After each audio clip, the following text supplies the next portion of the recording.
आप देख रहे हैं TNB। मोदी है तो यूक्रेन के बच्चे, इंडिया के बच्चे, यूक्रेन के बच्चे, इंडिया के बच्चे। हर कंट्री के जितने भी प्राइम मिनिस्टर, प्रेसिडेंट्स वगैरह हैं, हर बच्चों को एकोमोडेशन मिल रहा है, तो हमारा भी तो हक है ना यहाँ पे मांगना। वजह ही तो हमें नहीं बताई जा रही, बस आश्वासन दिया जा रहा है कि कुछ ना कुछ होगा, पर अभी तक तो कुछ हुआ नहीं है, ना हमारी बातें सुनी जा रही है।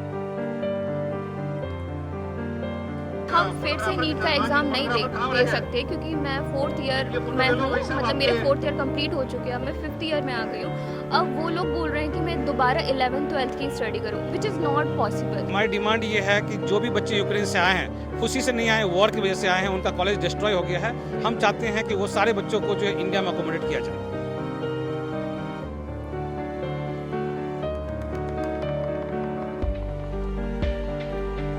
यूक्रेन का ऐसा सिचुएशन है, हम वहाँ पे लेने गए थे डिग्री, लेकिन वहाँ पे जो वॉर हुआ था, वॉर के कारण हम यहाँ आए, ना कि हम हमारी मर्जी से आए। अगर ये वॉर नहीं होता तो हम हमारी डिग्री खुद वहाँ पूरी करके आते और इंडिया को बेहतरीन मेडिकल सुविधा देते। नमस्कार, आप देख रहे हैं TNB। मैं हूं आपके साथ निशा लकवाल। इस वक्त हम लोग जंतर मंतर पे हैं और यहाँ पर आज वो लोग प्रोटेस्ट कर रहे हैं, भूख हड़ताल पर बैठे हैं, जो दूसरों की ज़िंदगी बचाने के लिए पढ़ाई करते हैं। जी हाँ, हम बात कर रहे हैं मेडिकल के स्टूडेंट्स की जो यूक्रेन में पढ़ाई कर रहे थे। 26 ऐसे राज्य के स्टूडेंट यहाँ पर और उनके पेरेंट्स यहाँ पर आए हुए हैं, जो आज यहाँ पर भूख हड़ताल कर रहे हैं और मांग कर रहे हैं कि भारत में जो यूक्रेन में स्टूडेंट पढ़ रहे थे उनको प्राथमिकता दी जाए। MBBS स्टूडेंट हैं, हालांकि जो इस वक्त जो स्टूडेंट वहाँ से आए थे यूक्रेन से, उनकी जो नैया है वो बीच में ही इस वक्त जो है वो डोल रही है।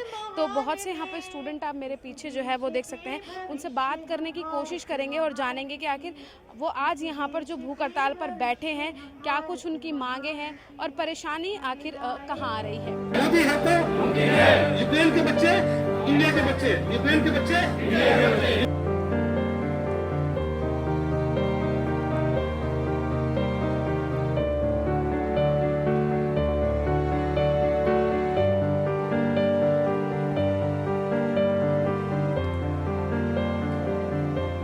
स्टूडेंट कुछ हैं यहाँ पर और बहुत सारे पोस्टर्स उनके हाथ में हैं, जिनको लेकर वो मोदी सरकार से मांग कर रहे हैं। बात करने की कोशिश करेंगे और जानेंगे कि आखिर क्या कुछ परेशानी है। मैम, क्या नाम है? मेरा नाम देवांशी। किन डिमांड के साथ आज आप लोग यहाँ पर भूख हड़ताल? डिमांड एक ही है कि बस हमें एडमिशन मिल जाए इंडिया में। तो क्यों ऐसा मतलब हो रहा है? काफ़ी टाइम आपको हो गया है यूक्रेन से आए हुए, तो गवर्नमेंट अभी तक क्यों नहीं? हम तो ट्राई कर रहे हैं। हाँ जी, हम ट्राई तो कर रहे हैं कि हमारी सुन ली जाए, पर हम कोशिश कर रहे हैं। आपका नाम क्या है? नेहा कपूर। कहाँ से आए हैं? फरीदाबाद से। फरीदाबाद से आए हैं। किन डिमांडों के साथ आज आप यहाँ पर? मैम, हम एकोमोडेशन इन इंडिया की हमारी एक बेसिक डिमांड है जो कि अब तक पूरी नहीं हो रही है। बाकी कंट्रीज़ हम लोग इंडिया में ही ऐसे एज अ इंडियन स्ट्रीट नहीं हो पा रहे। कुछ 2 दिन पहले हम लोग NMC के आगे खड़े हुए थे, हम लोगों ने डिमांड की। उन्होंने ये रिस्पॉन्स दिया कि अगर आप लोग यूक्रेन गए थे तो इसमें हमारा क्या मतलब है। अब हम खुद इंडियंस हैं, इंडियंस होके हमें रेसिज्म फेस करना पड़ रहा है। अब हर कंट्री के जितने भी प्राइम मिनिस्टर, प्रेसिडेंट्स वगैरह हैं, हर बच्चों को एकोमोडेशन मिल रहा है, तो हमारा भी तो हक है ना यहाँ पे मांगना। मैं आपसे जानना चाहूँगी, आप लोगों ने पोस्टर्स लिए हुए हैं कि मोदी है तो मुमकिन है, लेकिन आप लोग आज यहाँ पर भूख हड़ताल पे बैठे हैं, तो आपको लग रहा है कि मोदी जी हैं तो मुमकिन है? मैम, बिल्कुल मोदी जी तो मुमकिन है। उन्होंने हमें वॉर टोन सिचुएशन से निकाल लिया है और उन्हीं की वजह से हम यहाँ पे बैठे हैं। बस हमारी तो एक छोटी सी डिमांड हो रही है कि हमें इंडिया में अकोमोडेट कर लें, ताकि हमें यहाँ बैठना भी ना पड़े। हम भी डॉक्टर्स हैं, देश की सेवा करने के लिए आए हैं यहाँ पे, और हम कुछ नहीं चाहते। क्यों नहीं कर रहे हैं? अब यही वजह ही तो हमें नहीं बताई जा रही, बस आश्वासन दिया जा रहा है कि कुछ ना कुछ होगा, पर अभी तक तो कुछ हुआ नहीं है, ना हमारी बातें सुनी जा रही हैं। बहुत रूड बिहेवियर किया जा रहा है हमारे साथ, तो बस यही हो रहा है हमारे साथ। लगातार स्टूडेंट जो है यूक्रेन से, जो स्टूडेंट मेडिकल की पढ़ाई करके आए थे, वो अब भी मांग कर रहे हैं। पोस्टर्स में एक दिखाना चाहूँगी जिसमें साफ तौर पर लिखा है हेल्प, जो है वो मांग रहे हैं, और लिखा हुआ all Indian MBBS student of Ukraine, यानी कि जो यूक्रेन से स्टूडेंट आए हुए थे, मेडिकल के MBBS की हुई थी, वो लोग अब मांग कर रहे हैं। बात करते हैं। सर, आप लोगों ने मालाएं पहनी हुई हैं, गवर्नमेंट से क्या मांग? गवर्नमेंट यही मांगे कि हमारा एडमिशन, हमारा जो है MBBS की जो डिग्री लेने हम वहाँ गए थे, गवर्नमेंट से छोटी सी रिक्वेस्ट है कि हमारी डिग्री को पोस्टपोन ना करते हुए हमको पूरी डिग्री मिले, क्योंकि यूक्रेन का ऐसा सिचुएशन है, हम वहाँ पे लेने गए थे डिग्री, लेकिन वहाँ पे जो वॉर हुआ था, वॉर के कारण हम यहाँ आए, ना कि हम हमारी मर्जी से आए हैं। अगर ये वॉर नहीं होता तो हम हमारी डिग्री खुद वहाँ पूरी करके आते और इंडिया को बेहतरीन मेडिकल सुविधा देते। ये हमारा ड्रीम था और इस ड्रीम को लेके गए थे, बट ये वॉर ने हमें इतने मतलब हमारी पूरी सिचुएशन ऑफ ड्रीम टूट गया। गवर्नमेंट से भी एक ही रिक्वेस्ट है कि हमारे लिए कुछ नहीं चाहिए। अभी मैं 5th ईयर का स्टूडेंट हूँ, मेरा 1 साल बचा है बस कैरियर बनने में, और अगर ये नहीं मिला तो मेरा कैरियर चौपट है। मैंने जो पिछले 5 साल मेडिकल फील्ड में दिए उसका कोई काम नहीं आएगा, और जो मेरे फैमिली ने मेरा सपोर्ट किया वो तो जीरो हो गया ना, उनका कोई मतलब ही नहीं रहा। तो मेंटली अभी कोई हम लोग बस दिमाग में एक ही चीज चल रही है, हमें कैसे भी करके इंडिया में कॉलेज में एडमिशन मिल जाए और हमारी जो डिग्री है वो पूरी करके हम हमारी गवर्नमेंट की और हमारी सरकार को हमारी सुविधा दें जो हमसे हो पाए। लेकिन आप कह रहे हैं कि आपको इतने साल हो गए हैं वहाँ पे पढ़ते हुए, तो अभी कोई ऑनलाइन पढ़ाई वहाँ से चल रही है? ऑनलाइन पढ़ाई चलती थी, लेकिन उससे अब इंडिया गवर्नमेंट को रूल है कि ऑनलाइन पढ़ाई वैलिड नहीं होती है। अभी पिछले साल ही कोविड की वजह से चाइना के बच्चे ऑनलाइन करके आए थे, उनकी डिग्री वैलिड नहीं करी, उनको वापस चाइना जाना पड़ा। तो हम ना चाहते कि हमारे साथ भी ये हो। अभी अगर इन्होंने वैलिड कर भी दिया ऑनलाइन, लेकिन इन फ्यूचर इनका थोड़ी गारंटी, हमारी तो डिग्री रुक जाएगी ना, वैलिड हो जाएगा, इनवैलिड हो जाएगी वो। तो हम तो यही चाहते हैं कि जो पढ़ाई हमारी बची है वो बस इंडिया में हो जाए और हमारी डिग्री प्रोवाइड हो जाए, ताकि हम हमारे कैरियर को लेके कुछ अच्छा काम कर ले आगे, और मेडिकल सुविधा में आके भारत को मेडिकल सुविधा प्रोवाइड करवा दें हम, बस यही है। फिर से नीट के एग्जाम की बात की जा रही है, क्या कहेंगे? देखिए, हम फिर से नीट का एग्ज़ाम नहीं दे सकते, क्योंकि मैं 4th ईयर में हूँ, मतलब मेरे 4th ईयर कंप्लीट हो चुके हैं, मैं 5th ईयर में आ गई हूँ। अब वो लोग बोल रहे हैं कि मैं दोबारा 11th 12th की स्टडी करूँ, विच इज़ नॉट पॉसिबल। देखिए, मैं अभी इस कंडीशन में हूँ, मैंने अपने 4th 5th ईयर जो स्टडी में लगाए हैं, अब ये लोग क्या बोल रहे हैं कि मैं 11th 12th के लेवल की हूँ। नहीं, मैं इतना पढ़ चुकी हूँ कि अब मैं वो वहाँ दोबारा पढ़ूंगी, वो एकदम स्टार्टिंग से ही होगा, और मैंने अपनी एनाटॉमी, फिजियोलॉजी सब कुछ ख़त्म करके मैं फिर से वही बेसिक्स पे चली जाऊँ, वो नहीं हो सकता, ये इम्पॉसिबल है। ये बेसिक क्लास है जो सरकार हमको बोल रही है कि वापस नीट का एग्ज़ाम दो, ये पॉसिबल नहीं हो सकता। इन्हें हमारा सुनना चाहिए कि हम लोग इतने साल अपने बिता चुके हैं, और हम आगे अब सिर्फ उनसे एक डिमांड कर रहे हैं कि हमें अकोमोडेशन दे दें बस। और अगर आप चाहते हैं कि कोई एग्ज़ाम्स के थ्रू हमें लाएं तो हम वो भी देने के लिए तैयार हैं, आप हमारा टेस्ट भी ले लीजिए, पर हमें प्लीज़ इतना कर दीजिए कि हमारे इंडिया में ही एडमिशन हो जाए, क्योंकि बाहर अभी भी वॉर की कंडीशन है, बाहर हम जा भी नहीं सकते। और बात रही ऑनलाइन क्लासेस की, देखिए ऑनलाइन क्लासेस हो रही हैं वहाँ पे, बट आप एक बात मानिए, प्रैक्टिकल क्लासेस तो हमें नहीं मिल रही ना, जो हमें मिलनी चाहिए, हमें इंडिया में मिलनी चाहिए। तो सरकार अगर हमें वहाँ से निकाल कर लेकर आई है तो उन्हें हमारे फ्यूचर की भी सोचनी है ना। हम लोग आ तो गए हैं, पर हमारे फ्यूचर का क्या? हम बिल्कुल एकदम अंधकार में जा चुके हैं, हमारा कोई फ्यूचर ही नहीं नज़र आ रहा फिलहाल, क्योंकि हमारी स्टडीज़ इतनी हो गई, हमारा डिप्रेशन में चला गया। हम लोग हर दिन यही सोचते हैं। मैं मथुरा यूपी से हूँ, मैं बोगो मिलिट्स में पढ़ती थी यूक्रेन में, जैसे मैंने आपको बताया। अब मैं 5th ईयर में आ गई हूँ वहाँ के अकॉर्डिंग, बट अब यहाँ हम चाहते हैं कि हम वापस से अपनी स्टडी को आगे कंटिन्यू रखें और हमें इंडिया में ही एडमिशन मिल जाए।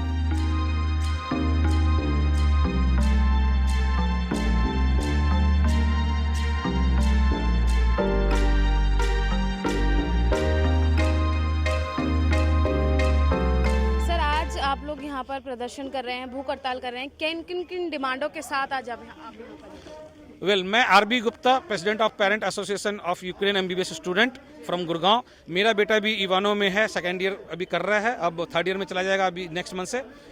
हमारी जो डिमांड है, हमारी डिमांड ये है कि जो भी बच्चे यूक्रेन से आए हैं, खुशी से नहीं आए, वॉर की वजह से आए हैं, उनका कॉलेज डिस्ट्रॉय हो गया है। हम चाहते हैं कि वो सारे बच्चों को जो है इंडिया में अकोमोडेट किया जाए। अब ये टफ नहीं है, हमने ऑलरेडी जो है प्रोविज़न इसमें बना रखा है, और PMO के लिए भी हमने दे रखा है कि भाई PMO को जो हमारा मेमोरेंडम जाएगा उसमें क्लियर कट लिखा हुआ है 12 से 13 हज़ार बच्चों को अकोमोडेट करनी है। कॉलेज कितने हैं? करीब 606 कॉलेजेस हैं। अगर हम पर कॉलेज की बात करें तो 10 से 12 बच्चों को अकोमोडेट करने की जरूरत है पर कॉलेज। ये 5 ईयर का कोर्स होता है, इसमें अगर हम 5 साल से डिवाइड कर दें अगर उस 12 बच्चों को, तो 2 बच्चे, 3 बच्चे, 4 बच्चे चाहिए हर कॉलेज में। क्या ये पॉसिबल नहीं है? जहाँ 100 बच्चे बैठ रहे हैं, क्या 2-3 बच्चों को बिठाने के लिए आपका इंफ्रास्ट्रक्चर नहीं होगा? हो सकता है। राइट। सेकंड हमने जो दिया उनको जो है सॉल्यूशन दिया है, उनको एडवाइस करा है कि बहुत ऐसे कॉलेजेज हैं जो सिर्फ फर्स्ट ईयर के बच्चों को पढ़ाया जा रहा है, न्यूली बिल्टअप कॉलेज है, क्यों ना वहाँ पे ऑलरेडी इंफ्रास्ट्रक्चर बनी हुई है, कुछ प्रोफेसर को अपॉइंट करें और उनको जो है दें। सेकंड ईयर से लेकर फाइनल ईयर तक के बच्चे हमारे यूक्रेन के रिटर्न आए हुए हैं, उनको एडमिशन दिया जाए। थर्ड हमने उनको ये बोला है कि एनएमसी के पास ऑलरेडी नॉर्म्स है कि कोई भी कॉलेज बंद हो जाती है किसी कारण से, भूकंप की वजह से हो, चाहे वो किसी भी वजह से कैलामिटी हो, तो उन सारे बच्चों को गवर्नमेंट के मेडिकल कॉलेज में शिफ्ट किया जाता है, राइट। तो हम ये चाहते हैं कि हमारे भी बच्चे, यूक्रेन के बच्चे देश के बच्चे हैं, तो क्यों ना हम उनको भी जो है उसी लॉ के थ्रू जो है आप उनको शिफ्ट करें इंडिया के इंडियन गवर्नमेंट कॉलेजेस में। ये हमारी डिमांड है। तो सरकार की तरफ से क्या कुछ जो है अभी राइट। हम लोग ऑलरेडी मिल चुके हैं, हमारे जो हिमाचल के मित्र हैं वो सब मिले थे जेपी नड्डा साहब को, जो हम लोग यहाँ दिल्ली में जो है हम लोग गए थे मनसुख मांडविया जी के पास मिलने के लिए, वहाँ मिल चुके, उनके पीए के साथ मीटिंग हुई थी उनके रेसिडेंस पे। हम लोग जा चुके हैं हर्षवर्धन जी के पास जा चुके हैं, जो एक्स हमारे हेल्थ मिनिस्टर हैं। हम लोग जा चुके हैं, अब बहुत सारे जो एमपीज़ हैं दिल्ली के आसपास में जितने भी, उनसे हम लोग मीटिंग कर चुके हैं, हम अपने मेमोरेंडम दे चुके हैं, अपनी इन्फॉर्मेशन दे चुके हैं। उसके साथ साथ जो हमने एनएमसी में हमने ऑलरेडी मेमोरेंडम सबमिट कर चुके हैं। इसके साथ साथ हमने जो है जो सिग्नेचर कैंपेन चला था जिसमें करीब 8000 बच्चों ने सिग्नेचर किए थे पूरे पैन इंडिया। सोच सकते हैं प्रैक्टिकल सिग्नेचर हुआ था, चाहे वो आसाम मणिपुर हो, चाहे वो केरला हो, चाहे वो जम्मू कश्मीर हो, तो पैन इंडिया से हुआ था। वो सारे ओरिजिनल सिग्नेचर हमने पीएमओ ऑफिस में सबमिट किया अपनी डिमांड के साथ में। वो ओरिजिनल सिग्नेचर जो हमने प्रेसिडेंट ऑफ इंडिया के ऑफिस में सबमिट किया, हमने वो किया हेल्थ मिनिस्ट्री में, हमने वो किया सबमिट जो है एजुकेशन मिनिस्ट्री में, हमने वो सबमिट किया एनएमसी में।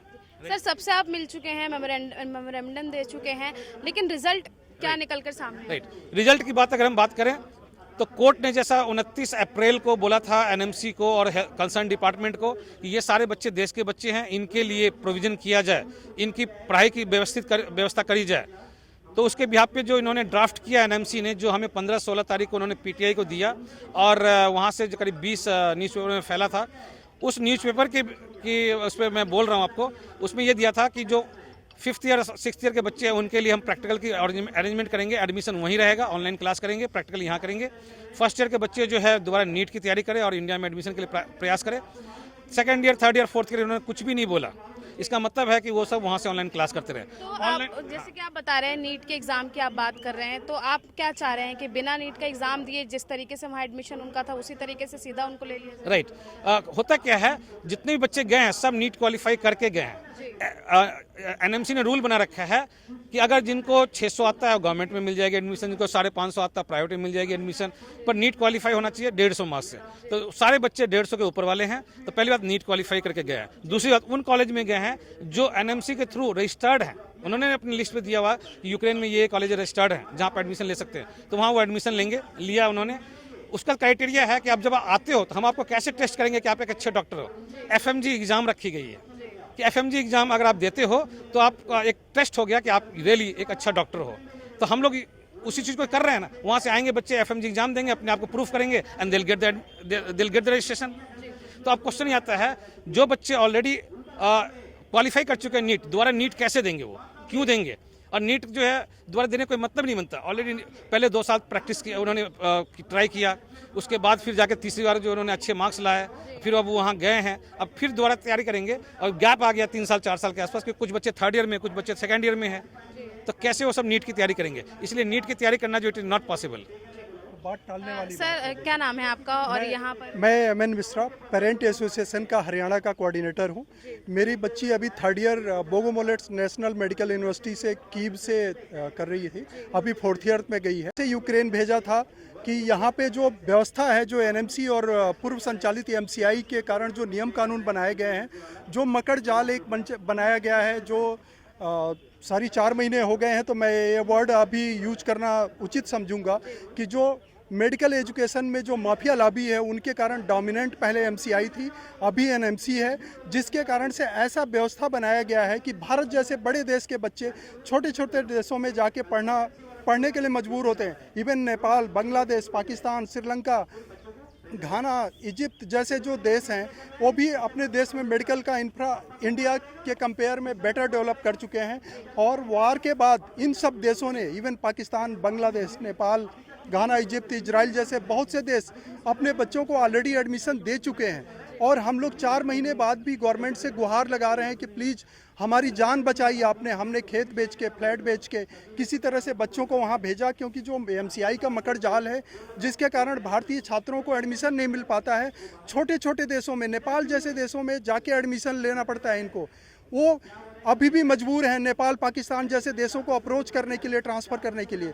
और लेकिन जब बच्चों को वहाँ से लाया जा रहा था, जो मेडिकल स्टूडेंट थे यूक्रेन से, जब उनको लाया जा रहा था, तो गवर्नमेंट की तरफ से कहा गया था कि हम हर संभव कोशिश करेंगे और उनके एडमिशन की हर संभव कोशिश करेंगे। मैं केवल कोशिश के लिए नहीं बोला गया था, मैं नाम नहीं लेना चाहूँगा, बट बहुत से बड़े बड़े मंत्रियों ने यह आश्वासन दिया था कि ये जो छात्र हैं इनको यहाँ के मेडिकल कॉलेजों में समायोजित किया जाएगा, उनको एडमिशन दिया जाएगा। पर आज के डेट में जो एक NMC के सो कॉल्ड ऑफिसर, उनको ऑफिसर वर्ड यूज करना मैं ठीक नहीं समझूंगा, न ही मैं उनको इंसान बोलना चाहूँगा जो एक बच्ची के साथ इतने बदसलूकी से पेश किए। मैं तो ये चाहूँगा भारत सरकार से कि इन बच्चों को एडमिशन दे, और साथ में सबक के तौर पे जो NMC में ऐसे जो कर्मचारी हैं, कर्मचारी से ज़्यादा उनको मैं नहीं समझ सकता हूँ कि शायद वो अधिकारी के लायक काबिल हैं, उनको तत्काल प्रभाव से उनको सस्पेंड किया जाए। कहाँ से आए हैं जी? मैं मथुरा से, UP से हूँ, और हम ये चाहते हैं कि बच्चे देखे जिस तरह से मोदी ने बच्चों को जान बचाई है यूक्रेन से निकाल करके, तो वास्तव में जान बचाई है, तो अब उनको भविष्य संवार हैं। और ये सारी जो पेरेंट्स हैं और बच्चे हैं, वास्तव में ये उम्मीद करते हैं कि उनका भविष्य संभाल दें, यानी इन बच्चों को जो है भारत के अंदर ही एकोमोडेट कर दें, तो वास्तव में उनका भविष्य बन जाएगा। और जो पेरेंट्स की जो चिंताएँ हैं, बहुत ज़्यादा चिंता हैं, और उनका जो भविष्य है वास्तव में बच्चों का वो उज्जवल हो सके, ये कहना चाहेंगे। हिंदुस्तान से बाहर बच्चे गए थे पढ़ने के लिए, लेकिन वॉर के कारण उनको वापस लौटना पड़ा, और अब फिर से जो है आप लोग मांग उठा रहे हैं उनकी पढ़ाई को लेकर, क्योंकि जिस तरीके से हम देख रहे हैं आज उन्हीं की मांग को लेकर भूख हड़ताल पे आप लोग बैठे हैं, तो क्या कुछ मांगे सरकार से की जा रही है? मैडम, मांग तो केवल एक ही है कि बच्चों को यहाँ इंडिया में ही एडमिशन मिल जाए, यहीं एकोमोडेशन किया जाए। लगभग हम 4 महीने से मेहनत कर रहे हैं। बच्चे जो है मार्च के फर्स्ट वीक में यूक्रेन से इंडिया आए थे, गवर्नमेंट ने इनको रेस्क्यू तो कर लिया, लेकिन एडमिशन के लिए उन्होंने प्रॉमिसेस किया था। उस वक्त बड़े बड़े नेता थे, सभी लोग थे, तो उन्होंने कहा था हम इनको इंडिया में एडमिशन देंगे। लेकिन 4 महीने बाद हमारी एसोसिएशन जो है कंटिन्यू, जितने भी NMC है और जितने भी बड़े अधिकारी हैं, सबको हम मेमोरेंडम दे चुके हैं, MLA MP से मिल चुके हैं, जितने गवर्नमेंट डिपार्टमेंट है जो हमारी हेल्प कर सकते हैं उन सभी से टाइम लेके मिल चुके हैं, लेकिन रेस्पॉन्स नेगेटिव है। वो लोग आश्वासन तो देते हैं लेकिन कुछ करते नहीं हैं। तो बस हमारा यही कहना है कि बच्चों को यहाँ एडमिशन मिल जाए। बच्चों का जो फ्यूचर है वो खतरे में है। फर्स्ट ईयर और लास्ट ईयर के लिए उन्होंने ये बोल दिया है कि आप यहीं पे प्रैक्टिस कर लो, फर्स्ट ईयर के लिए आप नीट के एग्ज़ाम दोबारा दे लो। तो 4th, 2nd to 5th year के जो बच्चे हैं वो उनका फ्यूचर तो कम्प्लीटली अंधेरे में ही है। तो गवर्नमेंट से यही रिक्वेस्ट है, यही प्रार्थना है मोदी साहब से कि बच्चों को यहीं पे एडमिशन मिल जाए। उसके लिए हमने एक बहुत बड़ा जो है गवर्नमेंट को एक प्लान भी बना के दिया है कि यहाँ पर कितने मेडिकल कॉलेजेस हैं, कितने स्टूडेंट हैं। लगभग 12,000 के करीब स्टूडेंट हैं जिनको यहाँ इंडिया में एडमिशन चाहिए। उसकी हमने एक लिस्ट तैयार करके गवर्नमेंट को दी भी है, और उस पूरी डिटेल्स है कि ज़्यादा से ज़्यादा सिर्फ 4 से 5 बच्चों को हर इंडिया के कॉलेज में ट्रांसफ़र करने की ज़रूरत है और बच्चों को एडमिशन मिल जाएगा। लेकिन फिर भी वो लोग इस चीज़ पे ध्यान नहीं दे पा रहे हैं। यूक्रेन से लौटे मेडिकल के छात्रों को अब सिर्फ और सिर्फ मोदी सरकार से उम्मीदें हैं, क्योंकि यूक्रेन में जब वॉर चल रहा था तो बहुत से मेडिकल के छात्र, हिंदुस्तान के बहुत से मेडिकल के छात्र वहां पर फंसे हुए थे। तो मोदी सरकार की तरफ से ही मशक्क़त करके, कड़ी मशक्क़त के बाद उन्हें हिंदुस्तान वापस लाया गया। लेकिन अब मांग जो है वो लगातार यही की जा रही है स्टूडेंट की तरफ से, स्टूडेंट जो मेडिकल के स्टूडेंट हैं उनके और उनके पेरेंट्स की तरफ से, कि उन्हें हिंदुस्तान में ही मेडिकल की पढ़ाई करने दी जाए। और अकोमोडेंट की जो है वो बात कर रहे हैं। मेरे पीछे पोस्टर आप देख सकते हैं, उसमें भी जो है साफ तौर पर जो उनकी डिमांड है वो लिखा ही हुआ है। एकोमोडेशन इन इंडिया की बात जो है यहाँ पर किया जा रही है। हंगर स्ट्राइक आज ये लोग कर रहे हैं, और बहुत ही हैशटैग के साथ जो है इन्होंने पूरा लिखा हुआ है कि यूक्रेन से लौटे हिंदुस्तान के मेडिकल छात्रों का भी भविष्य मोदी जी के हाथों में है। और इसी के साथ ही तमाम स्टूडेंट जो हैं वो यहाँ पर, जो यूक्रेन से लौटे थे वो स्टूडेंट यहाँ पर मौजूद हैं। और फोकस करने की बात सीधे तौर पर जो एक पोस्टर है वो उस पर भी की जा रही है कि Ukraine MBBS students are future of India. वो इंडिया का फ्यूचर है और उनके पेरेंट्स भी यहाँ पर जो है वो मौजूद हैं, स्टूडेंट जो है वो मंच पर बैठे हुए हैं। इसी के साथ ही सबसे अहम और महत्वपूर्ण चीज़ मैं आपको दिखाना चाहूँगी कि वॉर से पहले जो तस्वीर थी यूक्रेन की वो किस तरीके की थी, और यूक्रेन में जब वॉर हुआ उसके बाद की तस्वीर जो है वो भी आप देख सकते हैं। जो वहाँ की यूनिवर्सिटी थी उसकी हालत जो है किस तरीके से हो गई है। लेकिन अब मांग जो है वो यही है कि उन्हें जो स्टूडेंट हैं यूक्रेन से, मेडिकल के स्टूडेंट जो लौट के आए हैं, जो वहाँ पढ़ाई कर रहे थे, उन्हें हिंदुस्तान में भी वही दर्जा जो है वो दिया जाए।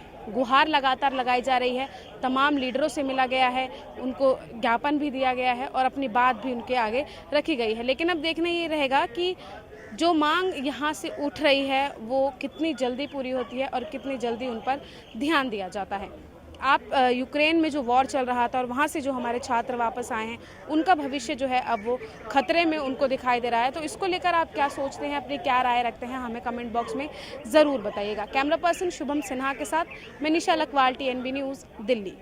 हमारे ताज़ा अपडेट्स पाने के लिए चैनल को सब्सक्राइब करें, बेल आइकन प्रेस करें, वीडियो को लाइक और शेयर करना ना भूलें।